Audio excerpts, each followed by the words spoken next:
Kremlin realiza campanha cibernética global para invadir contas de governantes no WhatsApp e no Signal em Portugal e nos Países Baixos. A Comissão Europeia pediu à Ucrânia que permita que inspectores supervisionem o oleoduto Druzhba, que Hungria e Eslováquia acreditam não estar danificado. Fabricantes de drones ucranianos estão a abrir novas delegações europeias para garantir as cadeias de abastecimento e aumentar a capacidade. Israel volta a atacar o Líbano enquanto o Hezbollah, apoiado pelo Irão, lança mísseis contra Tel Aviv.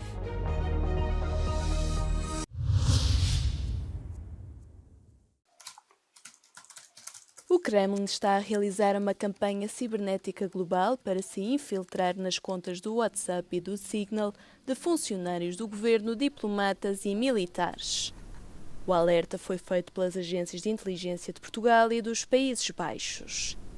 Segundo o Serviço Português de Informações de Segurança, os hackers recorrem a diferentes métodos para levar os utilizadores a partilhar senhas, a aceder a ficheiros e lançar novas campanhas de phishing.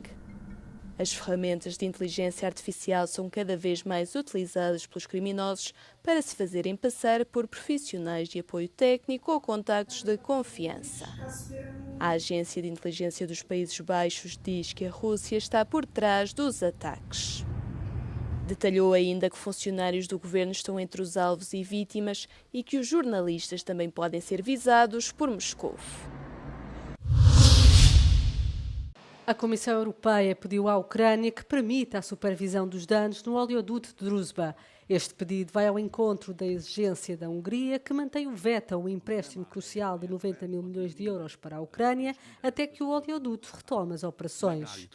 We are in intense discussions and contact with Ukraine on this issue, as has been the case for a couple of weeks already, as well as with the member states that are most concerned. And I can update you that we have proposed a mission to inspect the pipeline to Ukraine. Kiev ainda não respondeu ao pedido formal da Comissão emitido na quinta-feira.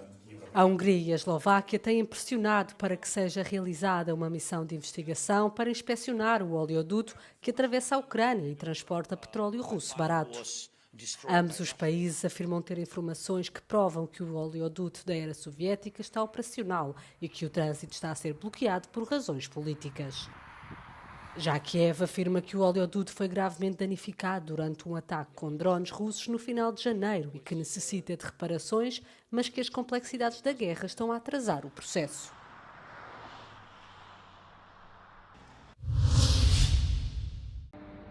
Fabricantes ucranianos de drones militares estão a abrir novas delegações europeias, com a Ukspec Systems a lançar uma linha de produção perto da base aérea de Mildenhall, no Reino Unido. A medida visa garantir as cadeias de abastecimento longe da ameaça constante de ataques russos. Após a decisão de Kiev de flexibilizar o seu próprio embargo à exportação de armamento, as armas estão agora a ser montadas no exterior por nações aliadas e reimportadas para as linhas da frente. A fábrica britânica produzirá inicialmente 200 drones de vigilância por mês, com o diretor Rory Chamberlain a afirmar que a meta de longo prazo é de até 1000 unidades. Embora o presidente Volodymyr Zelensky tenha divulgado que mais de 4 milhões de drones foram produzidos em 2025, a procura ainda é crítica. De acordo com um relatório de 2026 do Instituto Internacional de Estudos Estratégicos, estas parcerias garantem a viabilidade económica a longo prazo da indústria da defesa da Ucrânia e são altamente vantajosas para as empresas europeias. Os ataques iranianos contra petroleiros e navios comerciais no Estreito de Hormuz continuam, com os preços do petróleo a voltarem a ultrapassar os $100 por barril, apesar da libertação recorde de petróleo bruto estratégico pela Agência Internacional de Energia. Um projétil atingiu um navio perto dos Emirados Árabes Unidos. 2 petroleiros em águas iraquianas e um tanque de combustível no Bahrein também foram atingidos. Enquanto o Irão disse estar pronto para uma guerra que poderia destruir a economia mundial, Trump continua a afirmar que os Estados Unidos venceram o conflito. We don't want to leave early, do we? We got to finish the job, right? Over the past 11 days, Our military has virtually destroyed Iran. Tough country. Their air force is gone, totally gone. That took the better part of about 3 hours. As Forças Armadas de Israel alegam que o Irão lançou várias ondas de mísseis contra o país na madrugada de quinta-feira e que as defesas aéreas tiveram de ser acionadas. Em resposta aos ataques iranianos, Israel afirma ter realizado ataques em grande escala, sobretudo contra um reduto do Hezbollah em Beirute, no Líbano.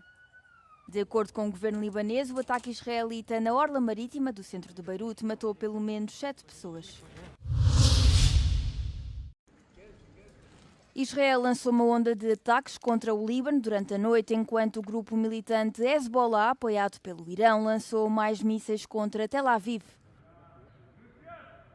Pelo menos 7 pessoas morreram e outras 21 ficaram feridas no ataque israelita na orla marítima do centro de Beirute, de acordo com o Ministério da Saúde do país.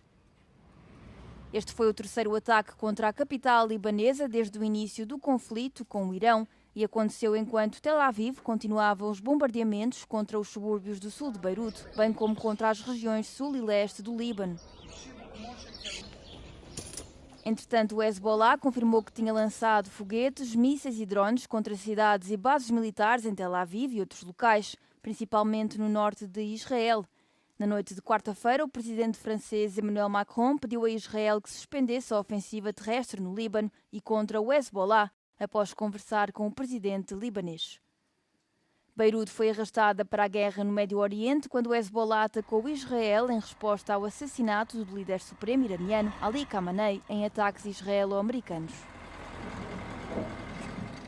Ainda antes deste conflito, Israel já atacava o Líbano, apesar do cessar-fogo de 2024, tendo enviado tropas terrestres para a área fronteira.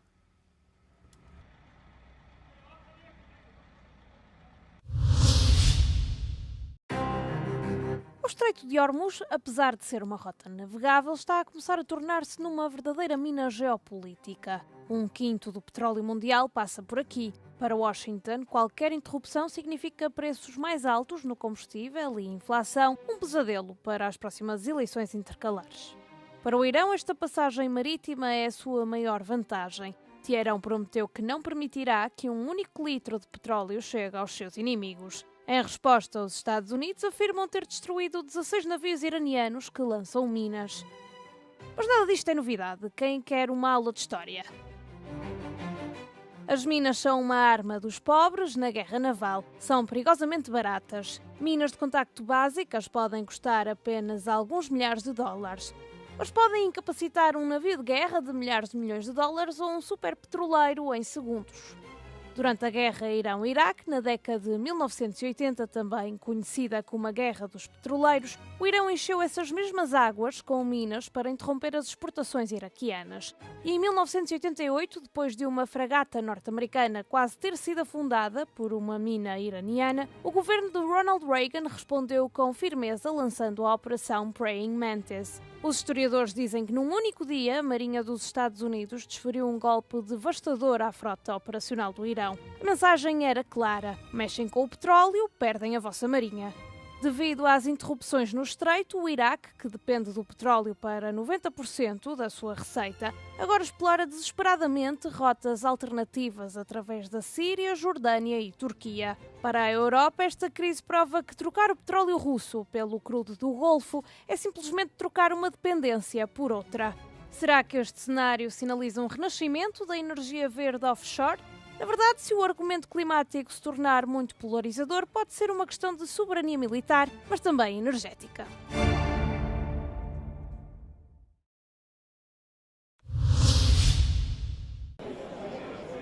A Chequia está a reduzir os gastos na defesa. Na quarta-feira, o Parlamento de Praga aprovou o orçamento de 2026, que destina menos de 2% do PIB à defesa do país. Espera-se que os Estados-membros da NATO contribuam com 2% do seu PIB para a aliança, com o presidente dos Estados Unidos, Donald Trump, a exigir uma contribuição ainda maior. O governo populista do primeiro-ministro checo respondeu à pressão de Washington, referindo que a Chequia tem neste momento outras prioridades, como melhorar os cuidados de saúde. O país herdou um déficit orçamental do governo anterior, o que, segundo o primeiro-ministro, impede os gastos com a defesa.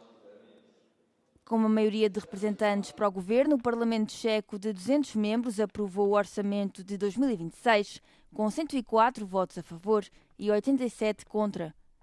No entanto, os custos são agravados por outros projetos realizados por ministérios também envolvidos na defesa e ainda não se sabe se a NATO vai aceitar esta mudança. O lucro operacional da BMW em 2025 caiu para o nível mais baixo desde a pandemia. Isto numa altura em que a fabricante alemã enfrentava uma concorrência cada vez mais intensa na China e uma pressão crescente das tarifas comerciais. O lucro do grupo antes de juros e impostos caiu 11,5% para 10,2 mil milhões de euros, face aos 11,5 mil milhões do ano anterior. Apesar do desempenho mais fraco, a empresa entregou aproximadamente 2,46 milhões de veículos em todo o mundo, um aumento de 0,5% em relação a 2024.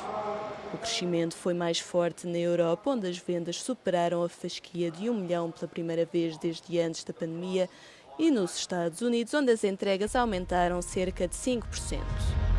Na China, o maior mercado individual da BMW, registou-se uma queda nas vendas de mais de 12% devido à concorrência das fabricantes locais. A eletrificação continuou a impulsionar o crescimento dentro do portfólio.